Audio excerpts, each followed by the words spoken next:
Good morning, good afternoon, good evening, and good following morning. Today is AMA number 40. Very, very special Christmas Eve edition. Christmas Eve edition. Who would have thunk it? Our first Christmas Eve edition. Very, very exciting. I'll tell you where I am in a moment.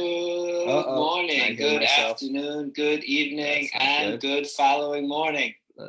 Today is AMA number 40. Very, very special Christmas. 1 second. There we go. Oops. Okay.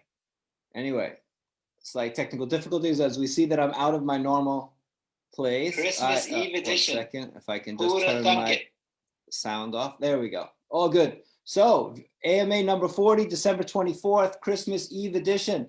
My very, very special guest today. I thought, Christmas, who could I get?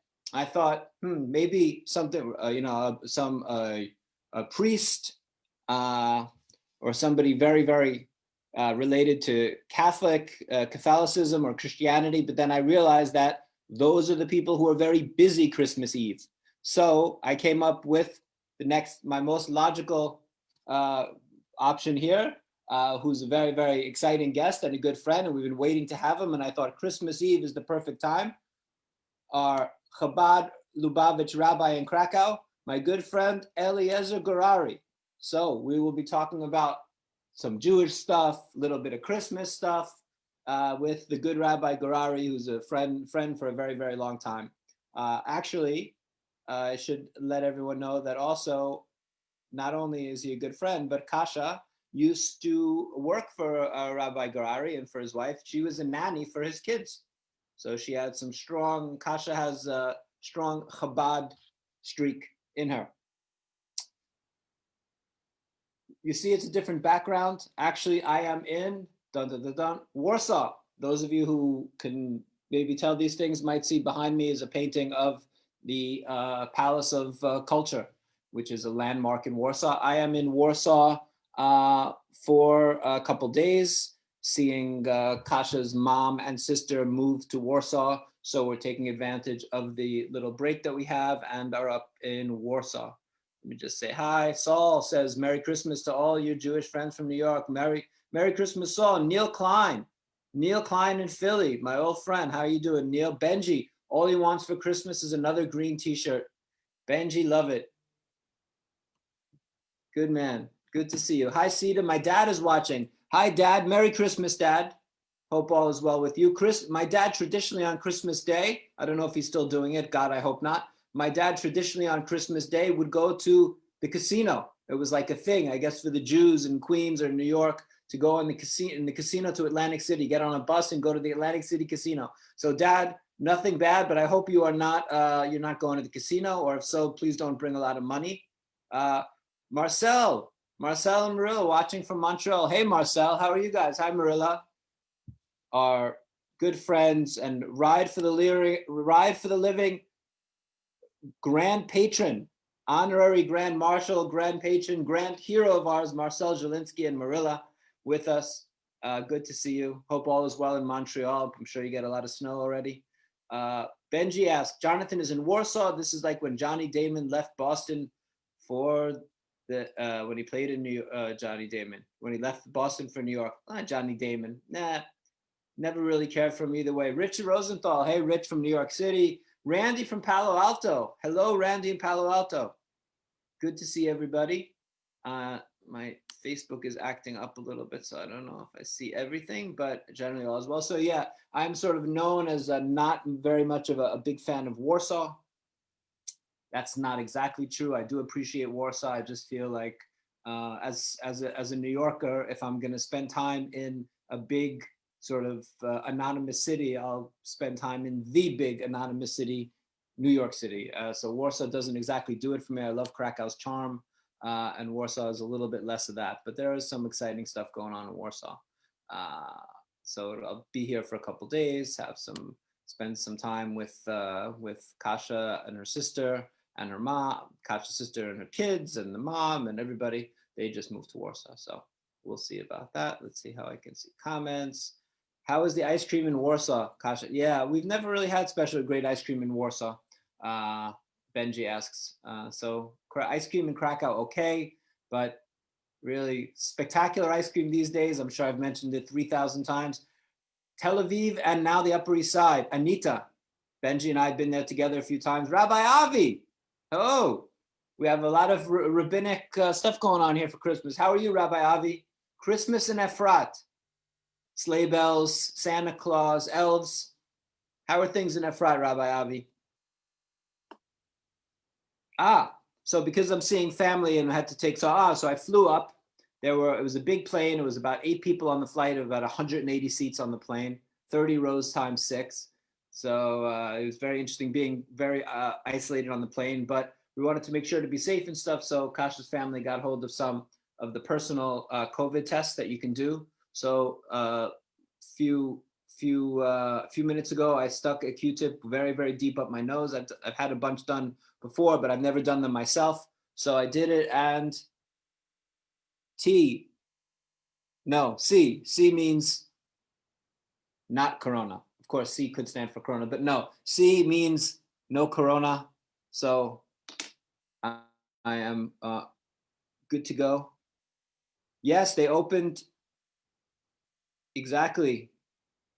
Randy is excited. Anita in New York. Yes, Anita in New York. And it's exactly the same as Israel. They even have Israelis working in there. The flavors are the same. It is unbelievable. It is unbelievable. Olenka said, hey, good to see you in Warsaw. Yeah, a rare appearance in Warsaw. Had my COVID test, had my flight. Everything's empty. I'm in a hotel that is very, very empty. Corona here has gotten much, much worse. I'll give a little Corona update. Starting right after Christmas, there's a big lockdown, which means that also anybody who leaves the country on a bus, if you come back into Poland, if you leave and you come back in on a bus, train, or flight, you have a 10-day quarantine. That wasn't the case before. Hotels are closed to everybody, unless you're a medical staff or a patient or a member of the armed services, closing ski slopes. Malls are closed except for the grocery stores and pharmacies and bookstores. Interesting, the bookstore aspect of it. And what's also kind of, I think is sort of unprecedented, and they're not sure if it's exactly legal, is that in Poland on New Year's Eve, there is a lockdown. Like, you're not allowed out of the house from 7 p.m. until 6 a.m. You are not allowed out unless you're going to a pharmacy, shop, or work. I'm not sure about walking your dog, but I'll tell you what, if the choice is between getting in trouble or walking my dog, I'm going to walk the dog. I do not need him staying in the house for that many hours. It's going to be unpleasant to be locked in the house with the dog and whatever the dog might come up with if he's not walked. So, Sebastian lets me know I can walk the dog. Very good. Hey, Alexander Prugar. Hey, Alexander. See, like, cool. Exactly. Means I'm cool. It would be funny, actually, if Kasha told me the opposite, and she's like, no, C means you're okay. And somebody called in to tell me or wrote that it was actually the opposite and I have corona, but looks like I don't. So there we go. So yeah, so very interesting that this stuff is going on. The government is contradicting itself. First they said they wouldn't do that. Now they did do that. Even Christmas is supposed to have a gathering of, besides family, you're supposed to have only 5 people. It's very, very empty around the country. So it's a strange time. There are some questions that were sent in. Where this, I already got to that. What am I doing? Got to that. Is the Jcc closed? Yeah, the Jcc is closed because we're on winter break for the preschool. So that was the only thing really happening in the building. So the building will be closed for a little while now. But there are still activities that will be going on, but the building is closed. Did I get anything, Kasha, anything for Christmas? No, I did get her something for Hanukkah, perfume. Next question, was Jesus a good Jew? I think Jesus was one of the best Jews ever. Good Jew. You be nice to your fellow man. Vegetarian, so they say. Walked on water. Anti-capitalist. There you go. Jesus, well, maybe the anti-capitalist might not be perfect, but Jesus, very good Jew. We will talk about that with my friend Eliezer Gurary. Yeah. So as soon as Eliezer calls, 10 after, Eliezer should call in a little bit, and we will talk to my good friend, Rabbi Rabbi Gurary. Jesus was such a good Jew, he inspired an entirely new religion, says Ryan. Well, it's interesting. You know, if Protestantism and Catholicism are part of the same Christianity, then you really could make a case, and I'm sure Rabbi Avi will jump in here, that, you know, there's really one religion. There are maybe different branches. You can say that there's really one religion, which is Judaism, and then there are branches of Christianity and Islam, since they're really very, very similar. I mean, Islam has circumcision and they have different halal close to kashrut, but the very idea of this one God, you can accept this one as a prophet, not that one as a prophet, but, you know, there are of course differences, but you could make a case, you know, it's just about how you divide things. Like in the animal kingdom, you divide things the way, these are human constructs. Hi, Pani Magosha. Magosha Zaida runs our senior club. Pozdrawiam z Warszawy. Rabbi Avi says, but I'm not a fan of Jews for Jesus. Yes, for some reason, I don't know, some reason. I don't like, to me, you know, Jews for Jesus is a little bit cheating. In other words, there are 2 billion Jews for Jesus in the world, Christians, right? That was essentially Judaism that made the shift. So I don't understand. Jews for Jesus sort of want to have it both ways. I find it a little bit, I don't know, not thrilled with Jews for Jesus. I find it a little bit sneaky. But anyway, it's my great pleasure to introduce my good friend, Rabbi Eliezer Gurary. Rabbi Gurary is from Holon. He has a wife, Esther. He has 6 kids. The first 4 were girls. We were all waiting and waiting. Will Rabbi Gurary have a boy? And then he had 2 boys. So Rabbi Gurary, 6 kids. He's been the rabbi of Chabad Lubavitch, the Shaliach, which is what they call the emissary to a city, since 2006. He does the public Hanukkah lighting on Shiroka Street. His father is the chief rabbi of Holon, or was the chief rabbi of Holon. He is. Still the chief rabbi. His father also a wonderful man. Very family that's really Chabad royalty. Both Rabbi Gurary and his lovely wife Esti, really very, very. You know, everybody in the whole Chabad world knows them. Wherever I go, I say, oh, you know, I stop into Chabad. I mention Krakow. They say, oh, Rabbi Gurary and Rebitz and Esti. Everybody knows them. So welcome, Rabbi Gurary. Welcome. How are you? Thank you I'm very well. Good to see you. Good to see you too. So I want to talk to you a little bit about just sort of chronologically with your life, certain things. Now, I mentioned that you grew up in Holon, and your father is the chief rabbi of Holon. Correct. Was your father the chief rabbi of Holon when you were growing up? No, my father is American. He was born when he was born actually in Israel, but when he was 1 year old, so his parents, they moved to New York, to Crown Heights, Brooklyn. The Rebbe asked my grandfather to come to live in New York. They lived in Tel Aviv before. And so my father grew up in New York. He was an American boy. He was in Crown Heights. And my mother came to New York, and my parents get married in New York. And my older sister, she was born also in New York. And then the Rebbe was sending shluchim, emissaries, to Israel. It was a group of shluchim. It was 1976. Oh. And the Rebbe asked my father to go also to Israel. So he was a part of 8 people, a group to Tzfat, and he moved to Tzfat. And from then he moved to Israel. And years later, he moved to Kfar Chabad. And then in 1984, he became a rabbi of Shchuna in Holon, Kiryat Shoret.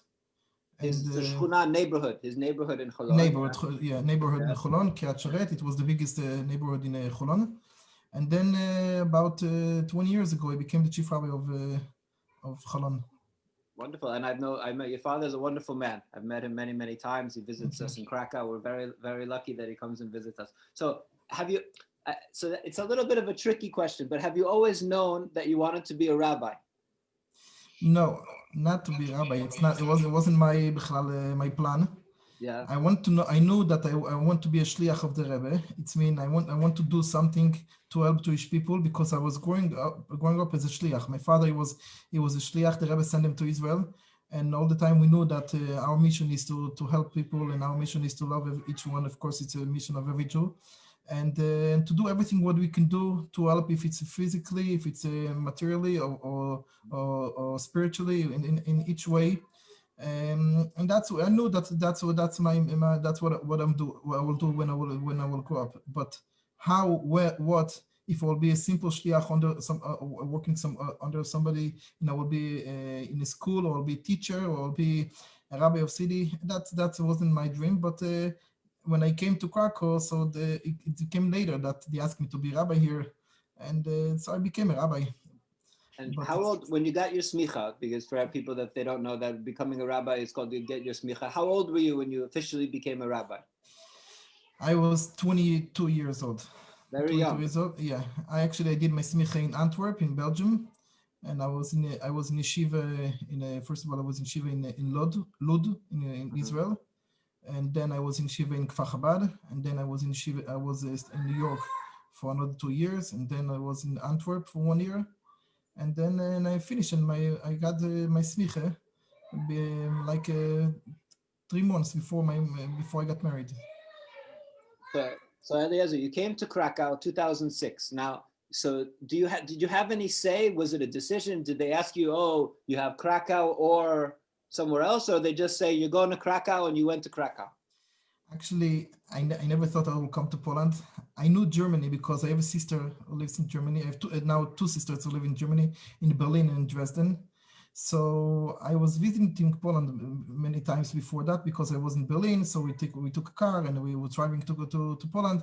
But I never been in Krakow before that, but I never thought to come to Poland.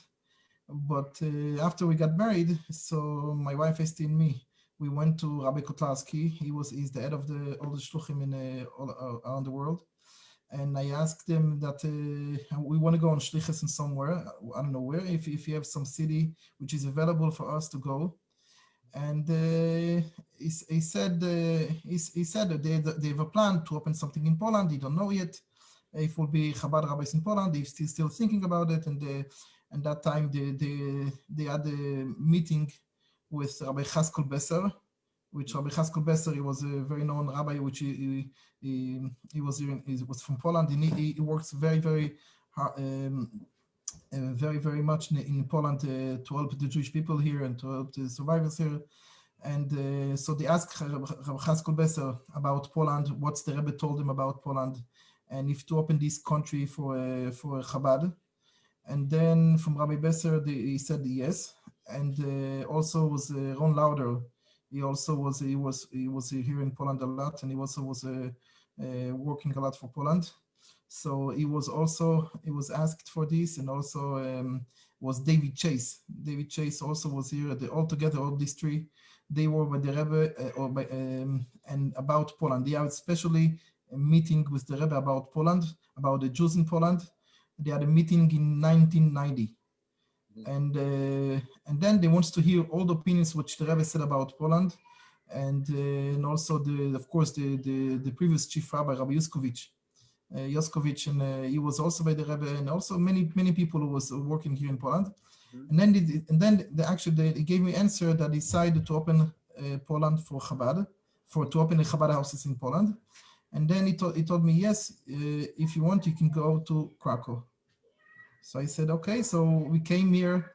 We came here after Hanukkah. It was 2005. I remember very clearly. But Eliezer, let me ask you just a couple questions, because there is generally an idea in the world that I've heard, and you can talk maybe a little bit about it, that essentially the Rebbe had this idea that wherever there are Jews, we need to reach Jews. And this is an amazing idea, really. One of the successes of the Jewish people of the last post-war period, I think, is the idea of the Rebbe sending people out and building Judaism wherever there are Jews. But there's an idea, at least in that I've heard many times, that essentially the Rebbe said, go everywhere except Poland. No, it's not true. It's absolutely not true. The story was that was the old discussion. That's why they were asking. They want to hear from the let's say, how do you say it in English? Mikli Rishon. They want to hear from Rabbi Chaskol Besser and from Ron Lauder and from David Chase. All of them, they were by the Rebbe.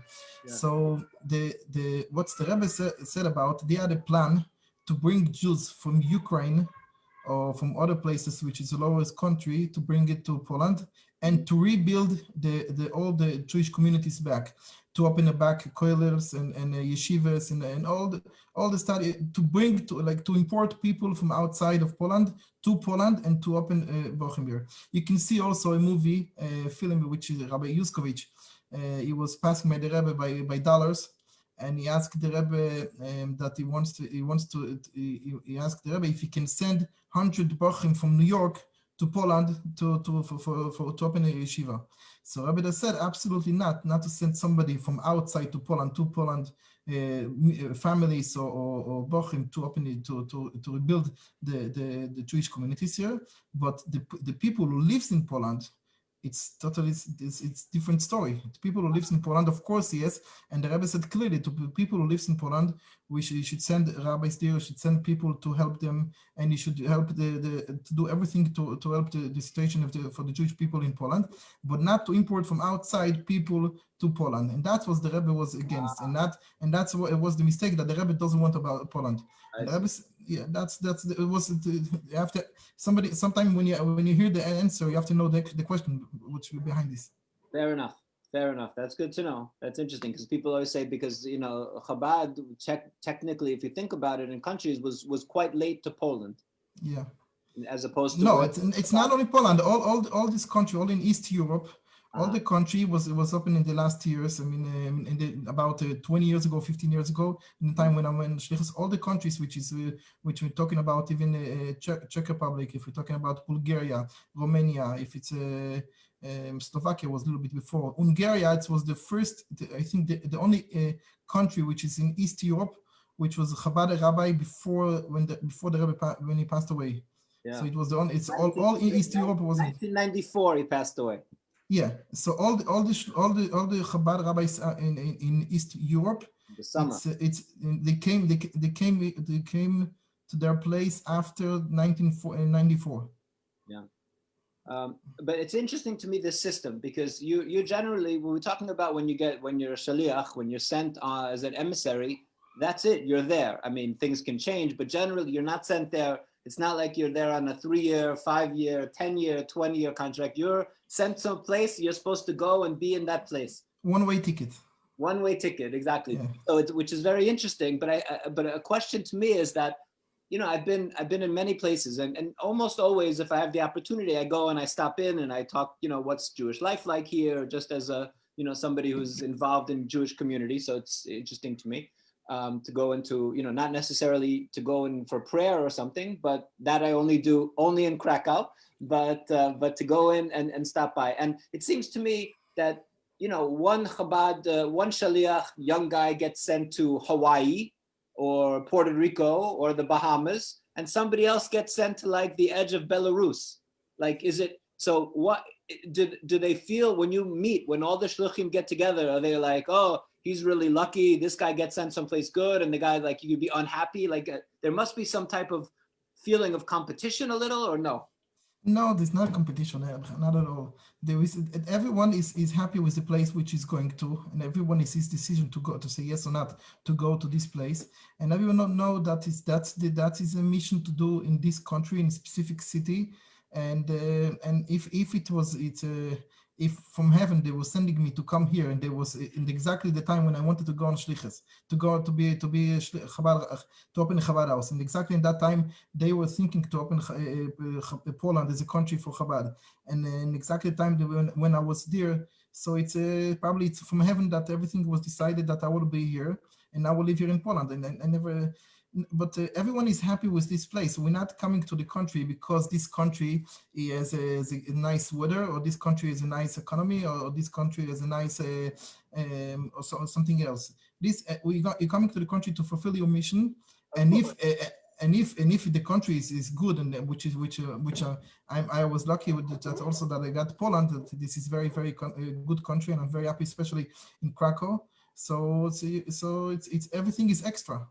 No, I understand what you're saying, and I'm sure that people agree to go. But it would be something. Is it possible? Or can you say, when you're discussing, when you're having these meetings, can you say, oh, I grew up in Florida, I really don't like the cold, please don't send me something? Or people at all, they just get sent where they sent, and they're they get sad where they send, and there is people in Siberia, in Russia, and they have for them it's much difficult. And if I have a cousin who live in Ukraine.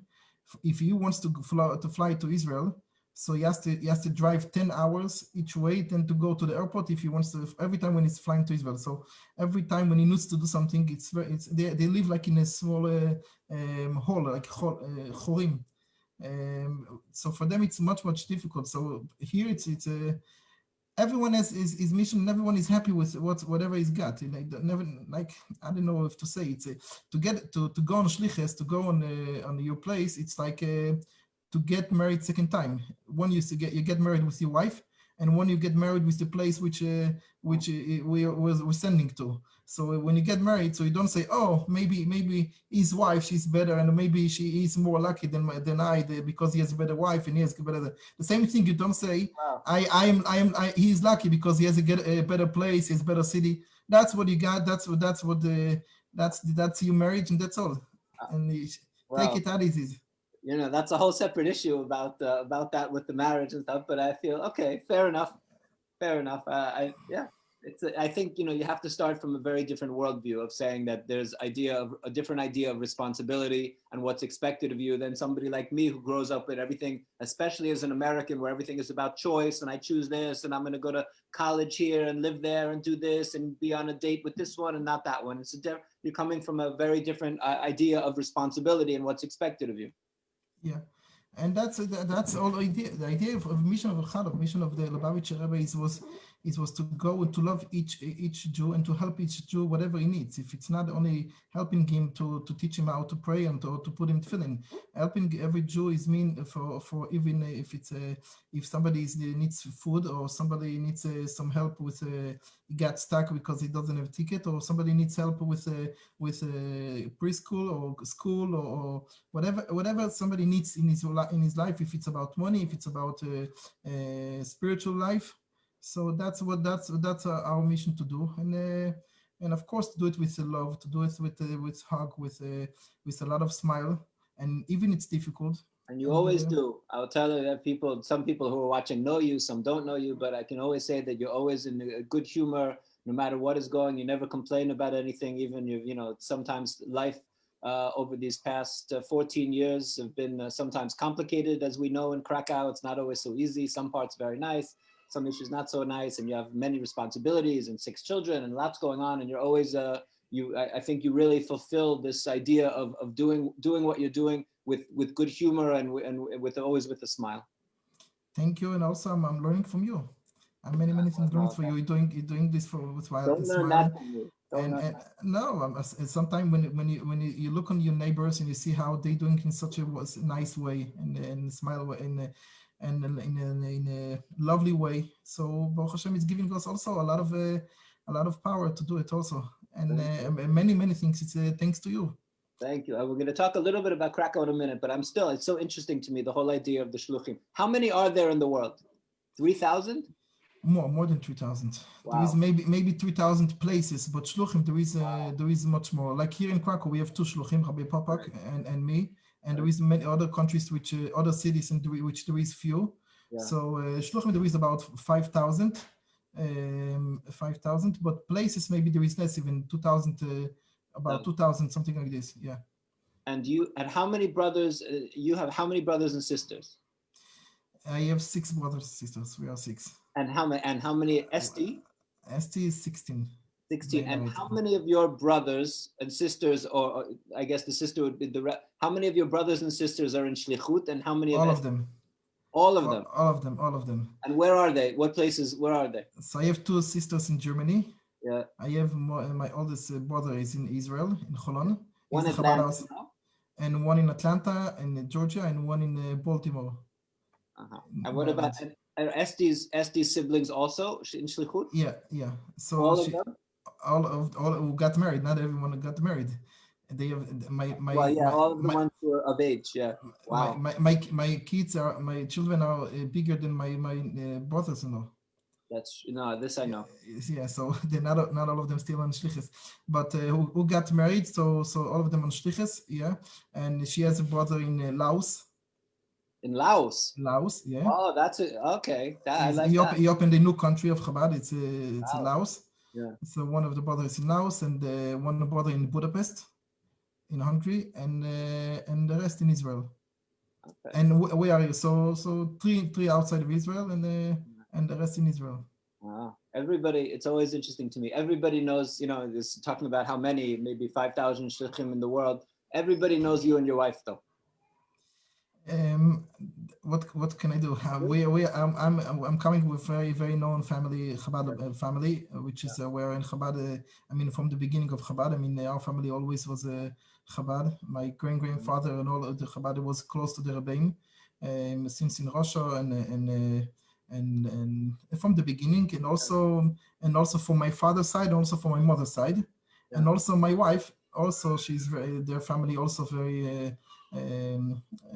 Also close for Chabad family, and our grandfather from my father-in-law side, he was from Lodz, from Poland. Glitzenstein is they were Ger Chassidim from Lodz, so they were here before the war, but they moved to Israel before the war. So. And Eliezer, what kind of preparation is done? Because it's so fascinating. I guess there are certain things, before you're going, they don't just say, oh, okay, you're 22 years old, Rabbi Gurary, go get on a plane and go to Poland and teach, Yiddishkeit. What is the preparation like? There must be some sort of, they must have, you have so many people they're sending around the world, they must do some preparation to help you get ready to do this. It must be different because Laos is a little different than Poland, but just basic ideas must be some training for this.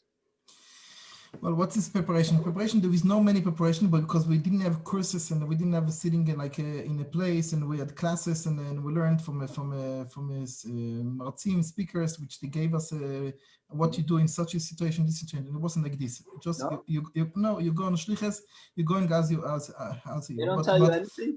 No, they're not telling you anything. Just you know one thing. To fulfill the mission of the Rebbe, which means to love each one and to do everything with I don't know how to say it, with a humble side. Not to be humble, to be humble and to be humble. To be nice to people, and of course not to give up of none of the Jewish halachically things. How much you're more strong in halacha in the rules of the Torah, you'll be more succeed. And so even you go to the places which is over there, it's difficult to keep kosher. If it's difficult to go with all the Hasidic dresses, or to go in many situations which we have, which is very difficult. If somebody is giving you hand, if it's a lady giving you hand and you can't give hand, or if it's when you're coming to some place and they ask you to drink something, or whatever is coming, you're getting invitation for some events which you can't go, if it's happened on Shabbat, if it's happened on other situation. So not to give up on Chas v'Shalom on anything about which is the rules of the Torah. That's very very very very strong, very important things. That will be your success. The other things to know that you only a emissary. Shliach, you're not the boss.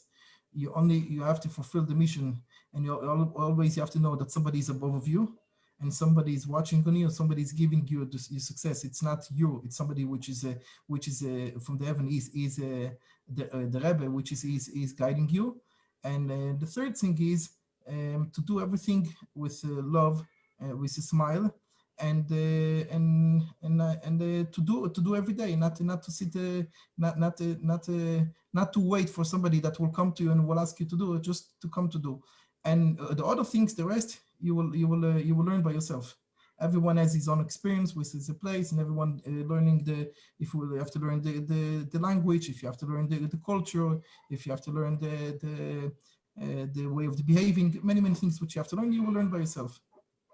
It's interesting. It's such a, we, especially as the world, we live in a world where everything is preparing for everything, and this, and you can study before you do anything. There's so much information out there with the internet, and even before that. But it's really fascinating that you just sort of, this, when I learned how to swim once my father took me and he threw me into the swimming pool, and I swam, and this is it's exactly the same. It's exactly the same. Just go to the place, but he was jumping you because you knew that your father is watching you, so it was easier to you. You know that somebody is above of you, and the same thing here. You know that somebody is above of you, or somebody is sending you, and if whatever you do, somebody is watching you all the time, is taking care of you. If even sometimes you don't see it in a physical way, but for sure we know that somebody is watching you, and it's in many places, in many cases, which we had very difficult cases, and as you know, some of them you know, some of them you don't know, and always I wasn't worried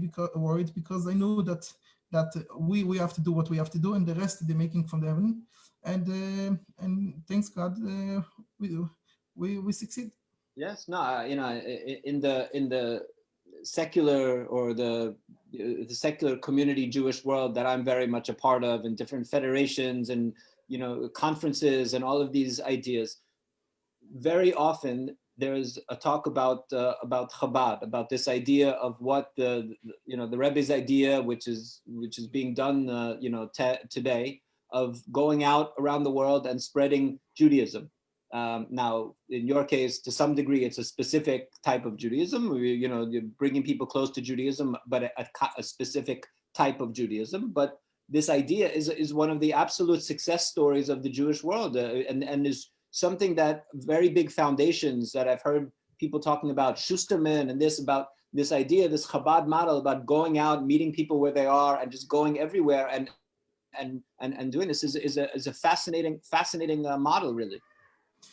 Yeah, it's from one side it's more difficult. From one side it's more easy because you know that I'm only the emissary. I'm not the boss.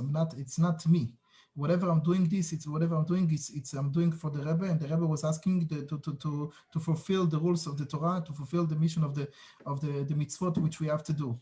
So I have to do, if even sometimes I have to ask somebody if it's something which is I'm asking to myself, wow, if I have a meeting now with somebody and I have to tell them I'm sorry, I have to stop the meeting because I have to pray mincha now because soon will be sunset and will be shkia, so I have to pray mincha, and I'm really sorry. I'm sitting now near, for example, if it's a very important businessman or he's a big professor, but from the other side, I'm saying I'm not asking something which is for my personally ask. I'm asking somebody because I have to fulfill the mission of Hashem, which this professor or this important person which I'm sitting with is also asked to listen to God. So for sure you should understand what I'm asking. And sometimes when I have to say to somebody, when you ask some question, some request to do which is against the Torah, and I have to say no. So it's very uncomfortable because I know it's a good friend of me, but I'm telling you, listen, that's what the Torah, and he's more expecting this because we have to fulfill the mitzvot of the Torah.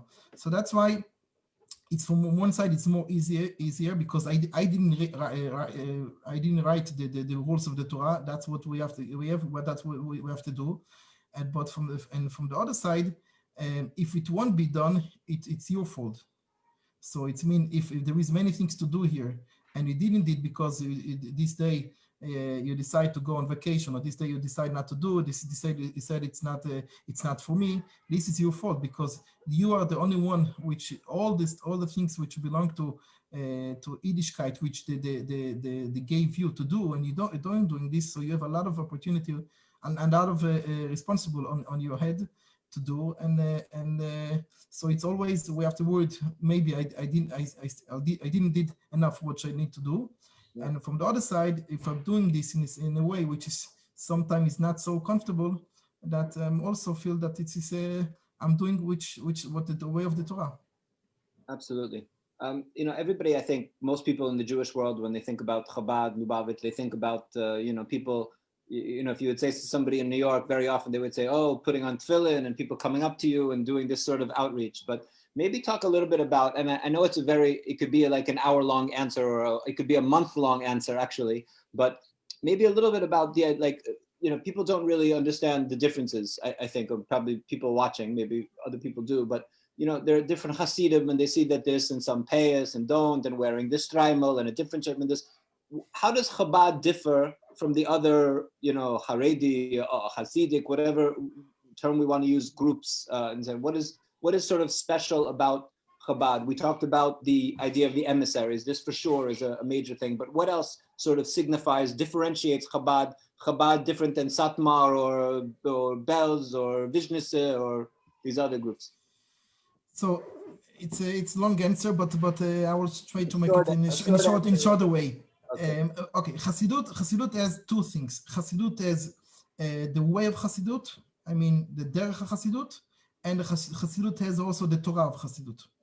The way of Hasidut is mean how to wear which dresses. It's mean to wear a hat and suit all the time, and to wear a gartel. It's the how do you say the chagura, belt, to have a belt when you're davening in, and with to go with this all the time. And Hasidut also has the way of Hasidut. The way of Hasidut is there's a Rebbe, there is somebody who is Hasidim. That's the way of Hasidut.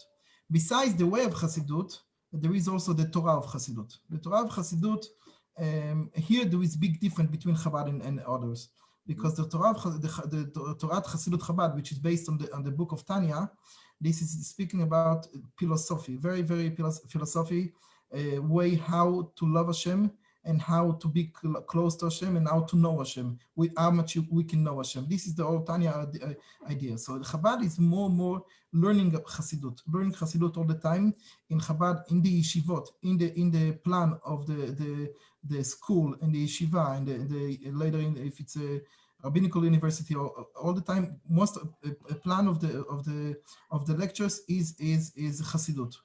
By the other Chassidut, they not learn Chassidut so much. Chassidut, it's only from the side, a little bit in the morning, a little bit in your free time, but it's not all the time learning Chassidut. And when you learn Chassidut, so the same when somebody is learning the Torah, so he's feel more connecting to that, which somebody is only know the way, but he's not learning this. In Chabad, we not only know that Hasidim has to love each other. We're learning this, and we're learning this every day about how to love each other, and how to, if it's difficult for you, and even if it's if you get many challenge in your way or in your life. So Chabad more investing in study Hasidut. So that's a big difference between other Hasidim and Chabad. And that's the also big bringing also big difference of for somebody to feel like I'm feeling that I'm Hasid only if I wear the hat, if I wear the suit, if I wear this dress. If I'm not wearing this dress, so what kind of Hasid I'm if I'm wearing like a normal regular clothes, so I'm not another Hasid. By Chabad, it's not. It's a Hasidut. It's more inside the things. It's more the Torah you study. So the clothes, it's not most so important if you're wearing this kind of hat, or you're wearing this kind of hat, if you're wearing casquette, or if you're wearing a Borsalino hat, or you're wearing some whatever, it's a different height. And also the if you wear a short suit, or you have a long suit, or it's Chabad, it's not important. So I think this is more important. It's also important, of course. We Chassidut also speak about it, but it's the mostly which is your inside. So that's why in Chabad there is many big difference. You don't see the dagesh, we say dagesh. You're not focusing in the clothes or in such. You're more close in inside of each one. Yeah. And if you're looking on the inside of the person, so you love inside the person. If you can get married with somebody, and not because he's not wearing our kind of dress, our kind of suit, if I have to wear this suit and this suit. That's the thing. Other things, it's also about pace, peot. Pace. Yeah, I was going to ask you about the peot. Peot is also, it's some Hasidim feeling that if they don't have the peot, so they're not Hasid. Right. Because Payas. If you don't have the payas, so you're not a Hasid, because this is the way that this is the way that if in Chabad you don't have payas if you're a Chabad. We don't have payas. There is why? Why? It's I can explain you, but I don't know if everybody will understand it. It's more according to Kabbalah. It's a different interpretation of this idea of not shaving below the bone, right? Yeah, there is something which is if somebody is I don't know how to say it in English. If somebody is making תסרוקת בשיער, if somebody is very active with his hair. I mean, is putting if it's a gel or playing with his hair. We're playing with his hair, Yeah. and according to Kabbalah, it's very not, not good things to play with your hair. So the way that the chassids are spilling, twist, and they spilling with the hair all the time. And when we're doing such a thing, so it's something which is according to Kabbalah, it's something which is not good. And it's written in this week parsha about Yosef, which were in Egypt in that time, and one of the things that he got punished because he was playing with his hair. So he was playing with his hair. So that's why in Chabad we prefer the Chassidut of Chabad. The Torah of Chabad. It's preferred to cut the hair and not to cut the payas, and not to have the payas. Then to have the payas and all the time to play with this, and to have it, to put a gel, to put some another stuff that we have to do to have a nice look of payas. So that's why I never I don't feel like they look good. I never thought it looks. But this is too, it's more a philosophy of Torah of hair about according to Kabbalah, and that's why in Chabad we don't have the payas. If you can have the payas it's good, but if I don't know if somebody can have a payas and not touching the payas, you look like terrible in that such a way. Yeah, it would look messy. So Eliezer, we talk a little about Krakow, maybe in Poland. You've been here for a while, is it difficult not to be Jewish in Krakow? Because that's a very big question, because you can be Jewish like me, it's very easy. I don't really need, I'm vegetarian, so I guess food is sort of kosher, but I don't need the same way that you do. Is it difficult to be as observant as you are in Krakow? Well, there is big difference, but then 15 years ago when we arrived here, and then till today. 15 years ago was very, very difficult to get some kosher food. Yeah. At that time was no kosher food. There was no slaughtery kosher in Poland, and there was no chicken kosher in Poland. Everything was import from Israel. Yeah. So in that time, everyone who was flying, and wasn't many people who were flying at that time to bring some food. It was very difficult, and actually we didn't have a lot of food, and we used only things which we can buy here. Of course, if it's vegetables, if it's rice, if it's pasta, or it's other things that you can buy here, and meat. It was extra when somebody bought some meat, so we had meat. If not, it finished, and so the basic thing we had. Yeah. But today it became much easier. Today we can. There is a few big shops here in Europe. If in Germany or in Vienna or in Budapest, there is they import a lot of food from Israel, and we can buy from them, and we can have it on the same day. Today, actually, we can order kosher food in Vienna, and the same day you have it in Krakow. There is a driver which is coming every day from Vienna.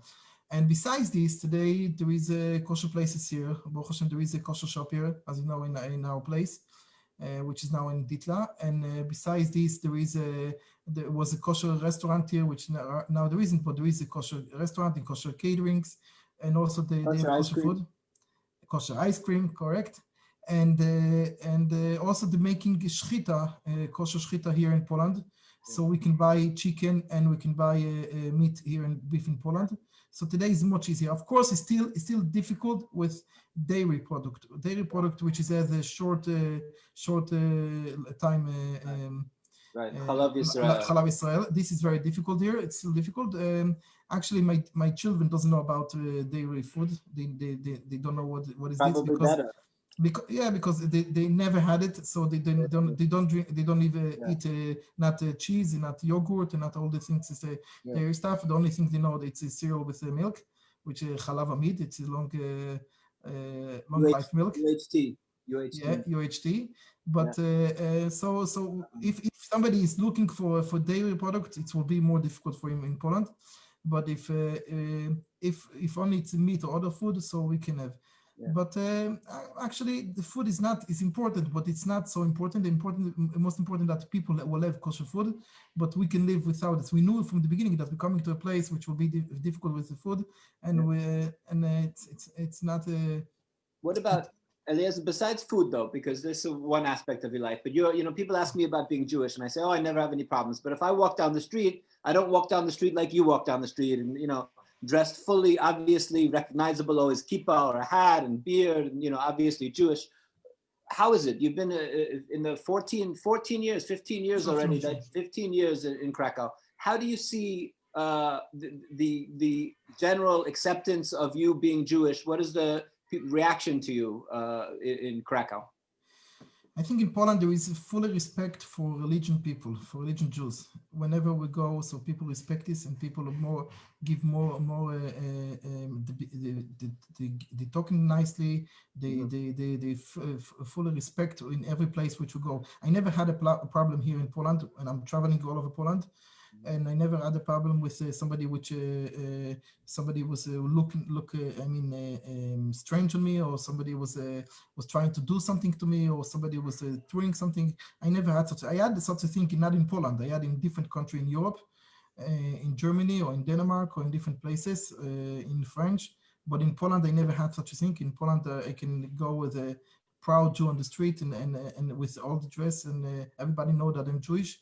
And Baruch Hashem, thanks God, it's a fully respect for religion people, and especially for Hasidic people with this dress, and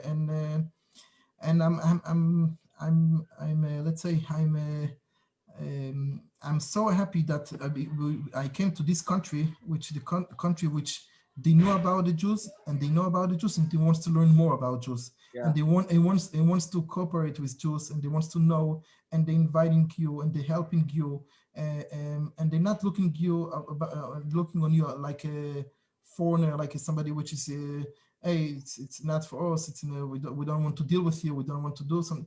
In every place, it's opposite. Here, it's very, very welcoming and very, very warmly place for every visitor, and especially for Jews, and especially for Hasidic people.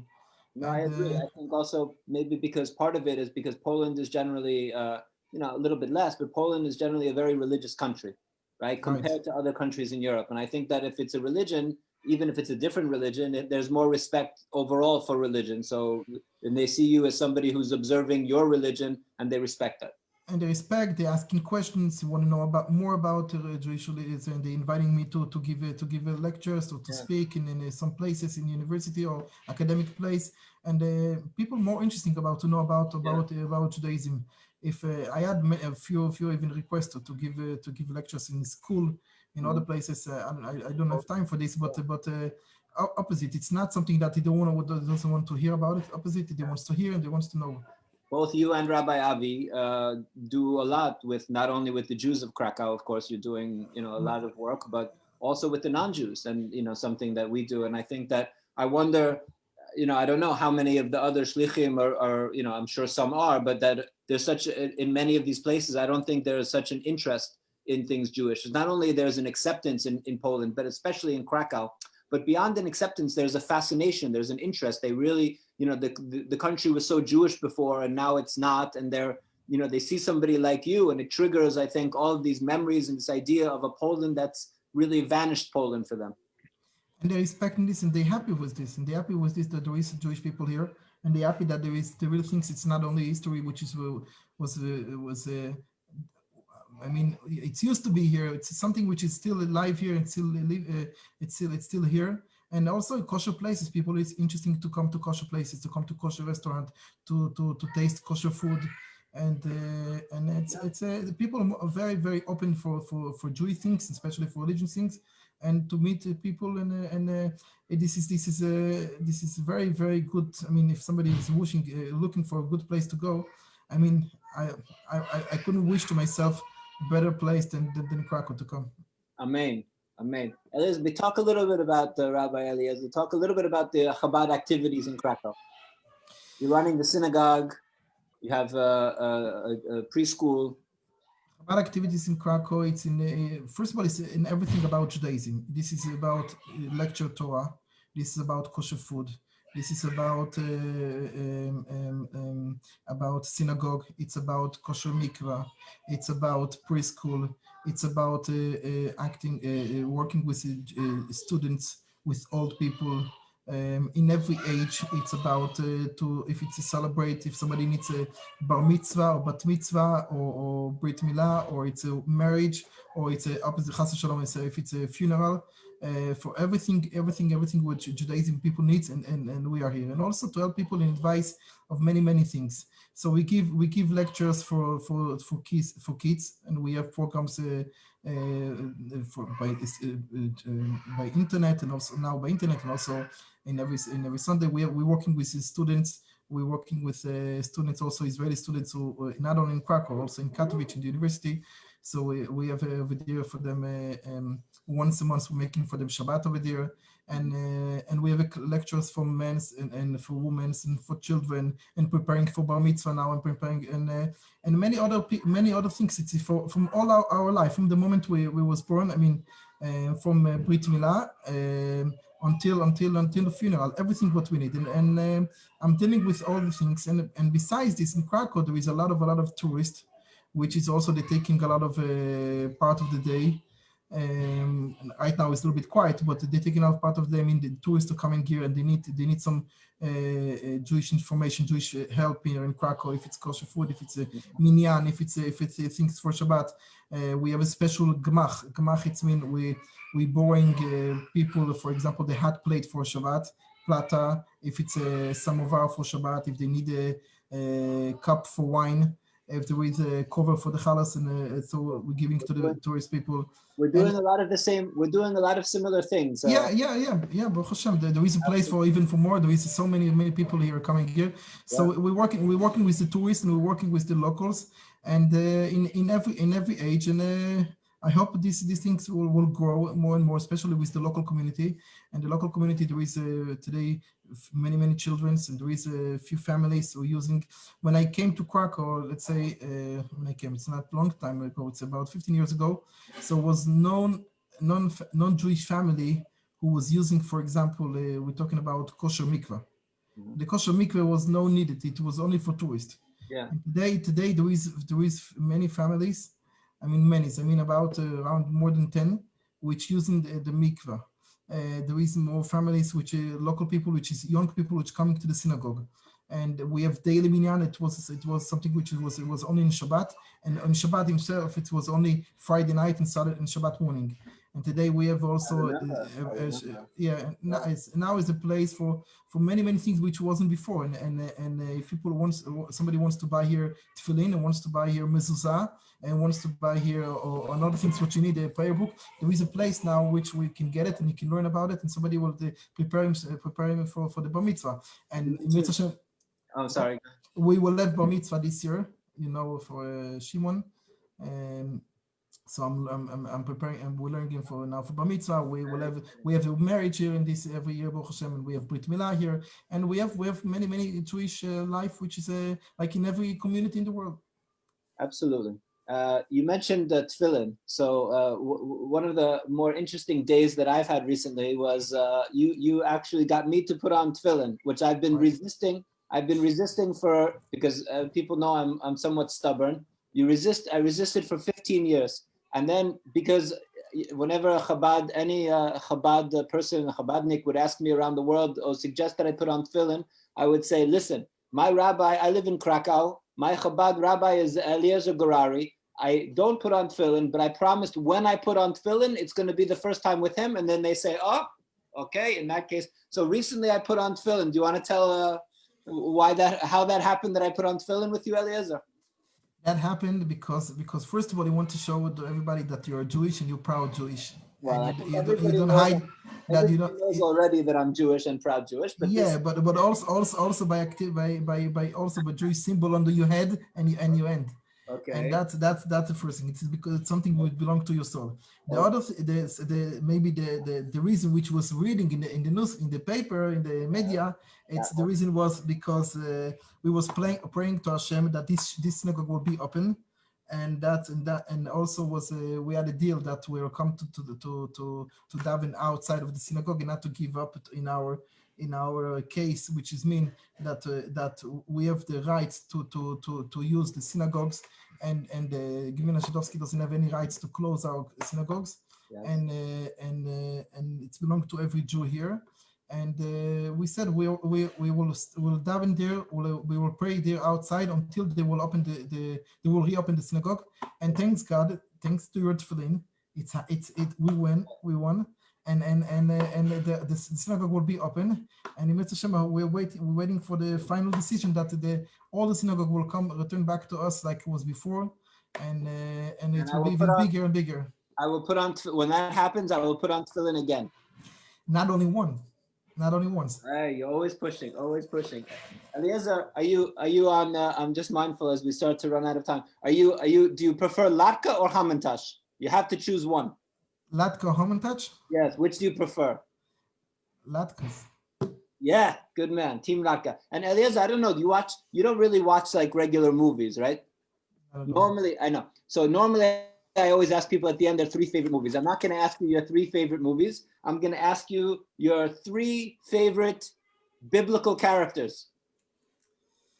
Biblical characters. Yeah, 3 favorite, your 3 favorite people from the Torah. Of course, Avraham Avinu, Abraham. Okay. Abraham. He was a person which full with lovely. He was loving everyone, and he was helping everyone. And he was, when he heard even that his cousin, which is a troublemaker, Lot, and he had a problem, so he went on fight, and he was fighting for him, and he was full. It's called a Chassidut, full of Chesed. Avraham, it was full of Chesed.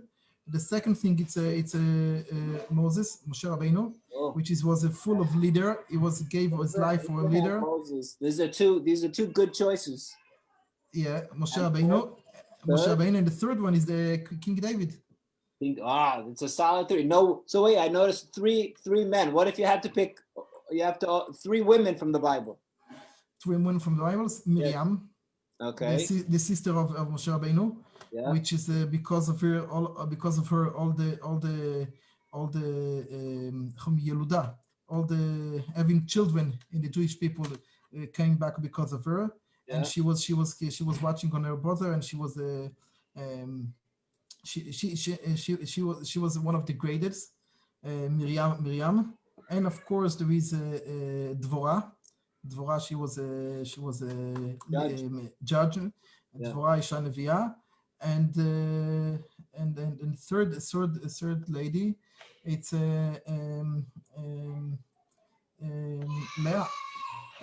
Leah, the wife of Yaakov Avinu. Wow. Leah, the wife of Yaakov Avinu, she teaches us that even we are wrong, if we did something which is wrong, we can make tshuva. We can make tshuva of this, and that was Leah. That's our way. Eliezer, that's a great answer. Thank you, Eliezer. I don't say I was gonna. It's a very strange. I always feel it's a little bit strange to be a Jew in Poland Christmas Eve, but you've made my Christmas Eve very Jewish. So thank you. Thank you for inviting me. And Mr. Shema, we have to know that this meeting is happening more behind the Zoom. We're meeting a lot. Now it's only in the Zoom. I tell everybody, so what I should also mention, sometimes I say it, that I live directly next to the synagogue. I mean, like literally 2 meters away from the synagogue is my door. And I don't generally pray that often, and I go to synagogue. Prayer is a little different, but I don't go to synagogue that often, especially now during Corona. But we do have a long time deal that if there's ever 9 people for the minyan, they always call me in the 10th, and I always come. That's right, and every time when we need it, and every time you're coming and you fulfill the minyan, and all the schut of the minyan, it's because of you. So you like every time you coming, you are the Asiri Kodesh. You are the 10th of the holy 10th. Eliezer, be well, my friend. Thank you for being. Thank you very much, Jonathan. In building Jewish life and Yiddishkeit in Krakow, and I'm proud to call you my friend. Amen. Thank you. The same thing to you. I'm proud to call you friend, and I wish you a lot of success. I mean, everything what you do, and wish you success in your family, success for your activities in the JCC, and everything what you need. Thank you. Thank you. Well, all the best. Thank you. Bye, everybody. Bye.